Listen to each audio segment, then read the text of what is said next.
अस्सलाम वालेकुम दोस्तों, आज मैं आपके लिए लेके आई हूँ खौफनाक और सच्ची कहानी जिसका उन्वान है काला बिल्ला।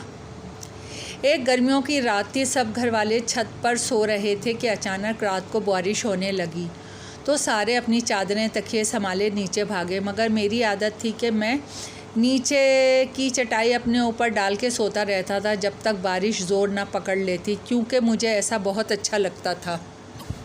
इस रात भी सारे घर वाले नीचे चले गए और मैं अकेला चटाई डाले सोता रहा। गुनूदगी में था कि अचानक मुझे दो बिल्लियों की ज़ोर से लड़ने की आवाज़ें आईं।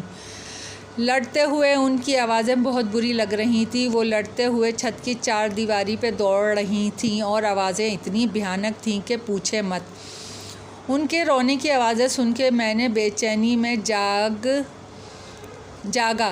पहले सोचा कोई जूता उठा के इनको भगा दूँ, फिर सोचा कि मैं अंधेरे में जूता कहाँ ढूंढूंगा। थोड़ी देर बाद खुद ही लड़कर थक जाएंगी तो चली जाएंगी। अचानक खामोशी हो गई।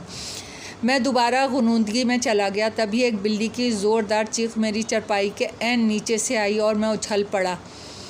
मैंने चारपाई के नीचे झांका मगर वहाँ कुछ नहीं था। इधर उधर नज़र दौड़ाई मगर वहाँ भी कुछ नहीं था। मैंने सोचा शायद मेरे उठते ही इसने साथ वाले घर में छलांग मार दी हो। मैंने जूता अपने पास रख लिया था।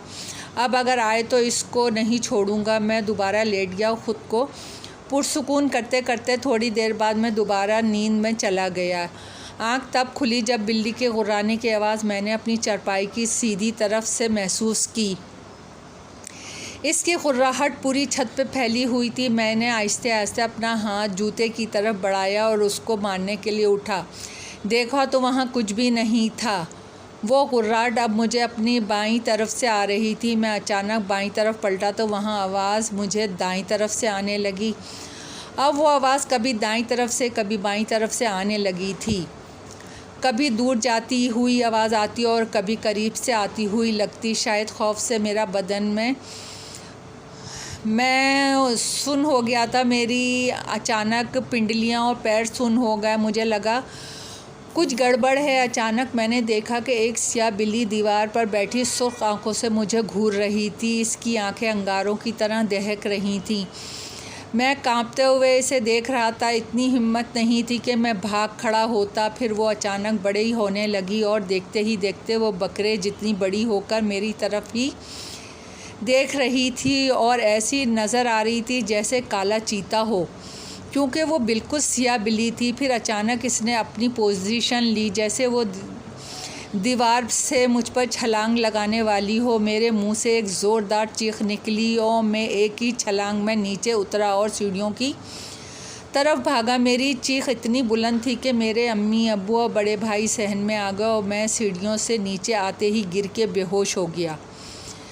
मगर परेशानियां ख़त्म ना हुई। कुछ दिनों तक मुझे डरावने ख्वाब आते रहे। मुझे वही बिल्ली नज़र आती जो कभी मेरे नरगटे पे दांत गाड़े होती, कभी वो मेरे खून चाट रही होती। मैं नींद में चीखने लगता। फिर मुझे ख्वाब में भयानक लोग दिखाई देने लगे। किसी का सर नहीं होता, किसी का गोश्त लटक रहा होता, आँखों की जगह दो काले सुराख होते, बाजू कटे हुए होते। मैं बीमार रहने लगा, कमज़ोर होता चला गया और डर के मारे मैं घर से बाहर नहीं निकलता था। फिर मौलवी साहब दम करने आए, मुझे पानी पिलाया जाता। मेरी वालदा हर वक्त मुझ पर सूरह यासीन पढ़कर फूंकती। आफाका होता मगर फिर वही हालत हो जाती। बैठे बैठे चीख मार कर बेहोश हो जाता और मुझे एक रोज़ मैं बैठा पढ़ रहा था। किसी काम से कमरे में अपनी अम्मी के पास गया। मुझे एकदम डर सा लगा था। मैं अपनी अम्मी के पास गया कि वो मुझ पर कुछ पढ़कर फूंक दे। मेरी अम्मी मेरी तरफ पीट की अलमारी खोले कपड़े तय कर रही थी। मैंने अम्मी को पुकारा मगर उन्होंने मुझे जवाब नहीं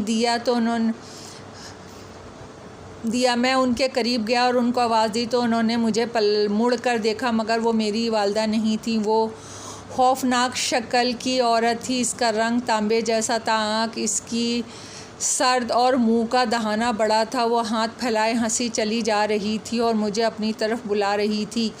उसके दांत चमक रहे थे। मैं तो पहले ही डर के अपनी वालदा के पास दम करवाने आया था। इस औरत की शक्ल देखी तो वहीं बेहोश हो गया।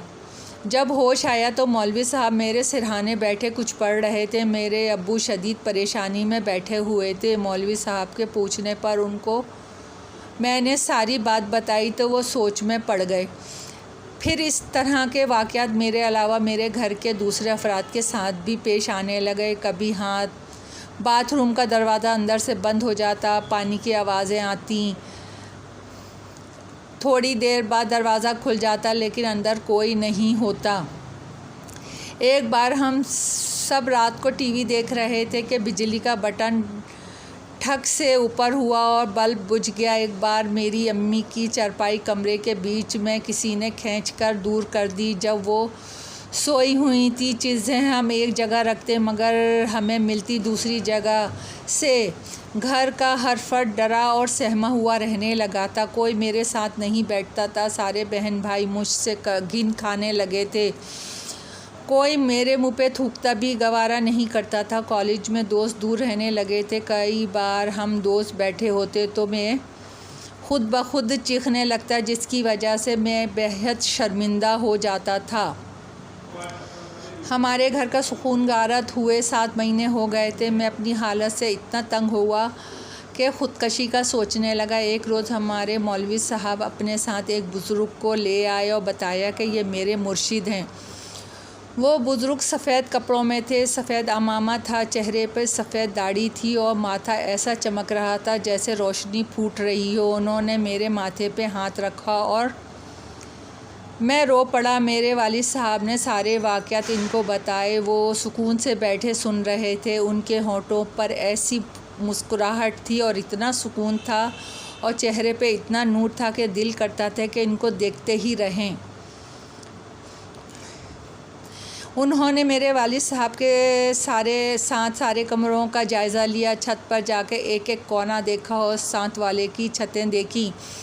हमारे घर में मोहल्ले की औरतों का रश लग गया जो उनसे पानी दम करवाने आ गई थी। वो मेरे करीब आके बैठ गए और उन्होंने अपने दाएं पैर का अंगूठा मेरे माथे के दरमियान में रखा और अपनी आंखें बंद करके कुछ पढ़ने लगे। मुझे ऐसा लगा जैसे कोई मेरी खाल को खींच रहा हो। मेरी चीखें नहीं रुक रही थीं। मैं उनका अंगूठा अपने माथे से हटाना चाहता था मगर उनका पैर तक नहीं हिला सक रहा था। मेरे भाई ने मुझे बताया वो 1 घंटे से ज़्यादा कुछ पढ़ते रहे और तुम्हारी दिलखराश चीखें हमारे बस से बाहर थीं। तभी आहिस्ते आहिस्ते मैं पुरसुकून होता चला गया। आंखें खोली तो मुझे देख रहे थे। उनके चेहरे पे मुस्कुराहट थी। उन्होंने पानी मंगवा के दम किया। कमरे के हर कोने में पानी छिड़का और 2 घूंट पानी मुझे पिला दिए। वो 2 घूंट पानी ऐसे जैसे कोई आब हयात था कि पीते ही मेरे सर से 7 महीने का चढ़ा हुआ बोझ उतर गया था। मेरे कंधे हल्के हो गए थे। मेरे जिस्म में सुकून दौड़ने लगा था। मेरी बुझी हुई आंखों में रोशनी हो गई थी। मैं उठ गया और उनकी छाती पे सर रख के रोने लगा। वो मेरे जिस्म पे हाथ फेरने लगे। फिर वो चले गए। आज इस बात को 2 साल हो गए हैं। अल्लाह का शुक्र है कि फिर कोई वाक़या पेश नहीं आया। दोस्तों, कहानी पसंद आई हो तो लाइक और सब्सक्राइब ज़रूर कीजिएगा। आपकी दुआओं की तलबगार।